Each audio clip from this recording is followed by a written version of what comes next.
This week, Homeland Security said attacks on federal agents had increased 700%. 11 people were arrested for a planned attack at the Prairieland Detention Center in Alvarado, Texas on the 4th of July, where 15 people had gathered to shoot fireworks at the facility. Corrections officials called 911 when an Alvarado officer showed up. One defendant in the woods nearby shot that officer in the neck. Another across the street opened fire at the officers who'd come outside the facility. The men and women were found with tactical gear, body armor, two-way radios, guns, and ammunition.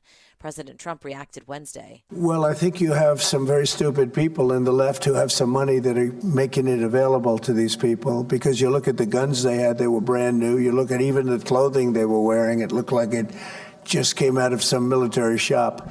One of those arrested was apparently a DACA recipient and green card holder. The president said they'd get to the bottom of who's funding them. In another incident this week, 27-year-old Ryan Mosqueda opened fire outside of a Border Patrol facility in McAllen, Texas, wearing a utility vest and armed with a rifle. He was shot and killed. A McAllen police officer was injured after being struck in the knee. Multiple people have been arrested over the last month for attacking an ICE facility in Portland, Oregon.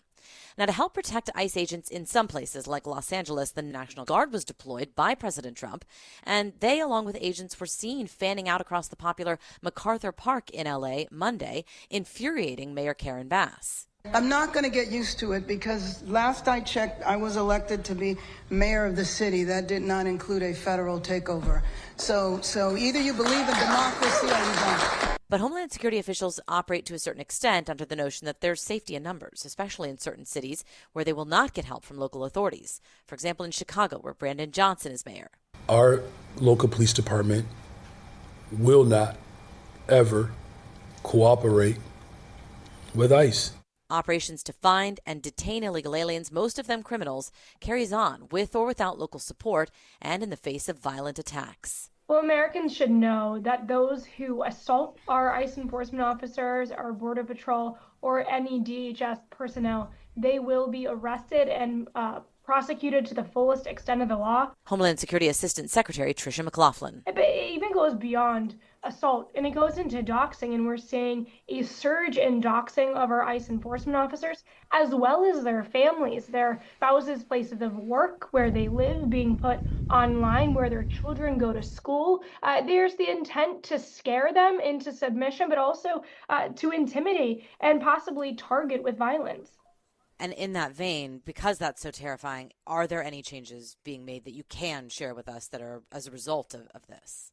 We're absolutely looking into the doxing, into any coordinated efforts of violence against ICE or Border Patrol law enforcement. I mean, we saw 3 different incidents over the weekend, 2 of which were in Texas, where they were ambushing ICE enforcement officers, shooting at them. And this is something that this administration is taking incredibly seriously and investigating thoroughly. Can you comment on this particular group in the Prairieland incident? How armed they were, how planned this attack seemed? It sounds like 11 people have been arrested. They had tactical gear, flyers with them about calling those that were being housed in this detention facility political prisoners. One of the suspects had a particular bag that blocks phone signals to evade law enforcement detection. I mean, this seems extremely organized. Yeah, it was highly sophisticated attack, that's for certain. As you mentioned, they had those signal jammers. They were using fireworks, as it was Independence Day, but they were using fireworks to lure in the law enforcement officers before they took fire. They had tactical gear on. And this is something that the FBI, our Homeland Security investigation, are very much on top of. The Department of Justice immediately charging all of these individuals with a minimum of 10 years in attempted murder. So the fact of the matter is, though, Jessica, is we're seeing broad efforts to normalize violence against law enforcement. As you mentioned before, a 700% increase in assaults against law enforcement. But further than that, we see these Democrat politicians, whether it be Karen Bass, the mayor of Los Angeles, or Gavin Newsom, or Tim Walz, or AOC, likening our law enforcement to the Gestapo, the modern day Nazis. And these unhinged lunatics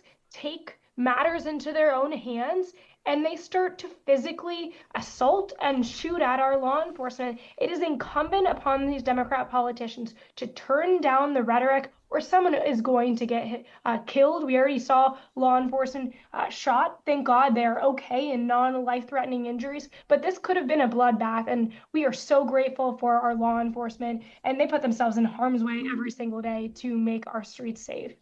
These incidents we're talking about have been mostly at facilities, a detention center, a Border Patrol facility, and including an ICE facility in Oregon. But as ICE goes out and about in communities, especially like the so-called sanctuary cities, right, is there a shift in how agents operate there, right? Because you can't really rely on local law enforcement. They're not necessarily cooperating or coordinating, right? So it's a different threat environment.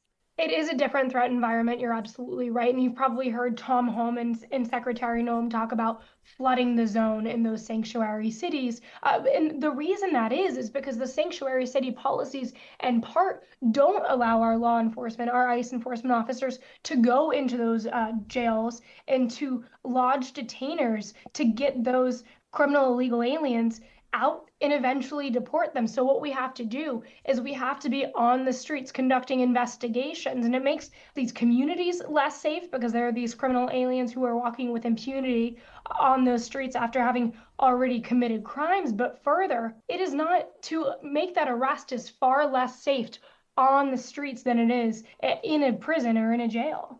Speaking of flooding the zone, can you provide us an update on what happened at MacArthur Park? You know, why agents and National Guard members were there Monday. We know the mayor of LA was calling their presence outrageous, but can you share with us now that it's been a couple days, you know, what happened there, what arrests were made, if any, what you found? So that Los Angeles operation is ongoing. We've arrested north of 2,000 illegal aliens during our time in that operation. But in regards to that park itself, that actually has been a haven for MS-13 gang members. That was a big part of the reason we were on the ground there. So the fact that Mayor Bass decides to have a press conference defending these vicious criminal illegal aliens and treating our law enforcement so poorly, she's really defending those who terrorize Los Angeles, whether it be MS-13 gang members, whether it be child rapists, murderers, drug traffickers. The American people should know that 70% of illegal aliens that have been arrested under this administration either have a prior criminal conviction or have pending criminal charges. So we are absolutely getting the worst of the worst out of American communities.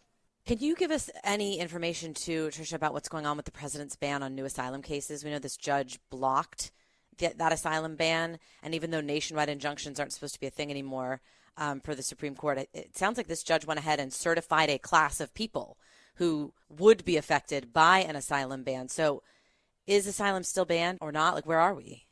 Individuals can still apply for asylum. That's very much still on the table. But the fact of the matter is, we've seen whether it be these asylum cases or with our deportations to what we call safe third countries, where a country won't take a detainee back to their origin country. We've found countries like South Sudan and other places that will accept these detainees. And we've seen, district judges come out and try and keep those illegal aliens within the United States. We're seeing a historic number of injunctions time and time again. And thank God that the Supreme Court made that ruling that district judges cannot dictate the foreign policy and national security of the United States of America. So we're fighting this over and over again, but thank God President Trump and Secretary Noem truly are giving us every tool possible to carry out the American people's mandate.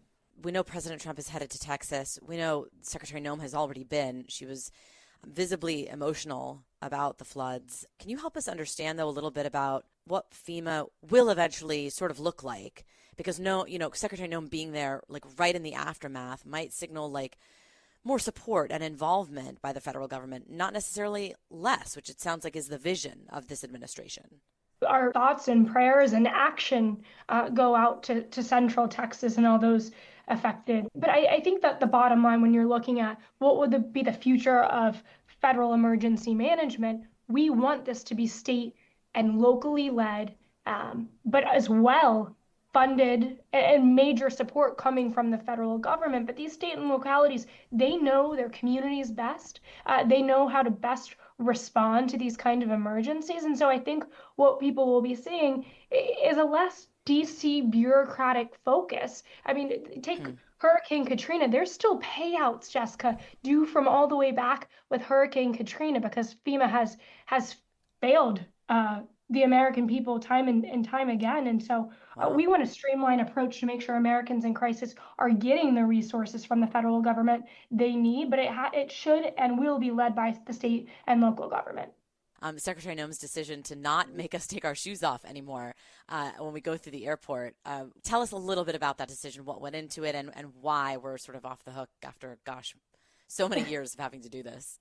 Yeah, so the no shoes policy came into effect in 2006, so almost 20 years ago. And I think that what this administration does so incredibly well under President Trump, and it really is in his spirit and vein, is that they look at these regulations and they look at making lives better for the American people. And this is a perfect example. We know that security and technology has significantly evolved in the last 20 years.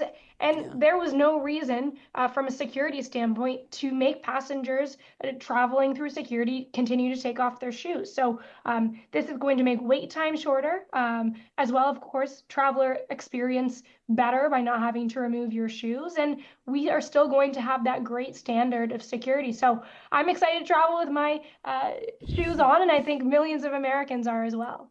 Tricia McLaughlin, thank you so much for your time. Thank you. I really appreciate your having me, Jessica.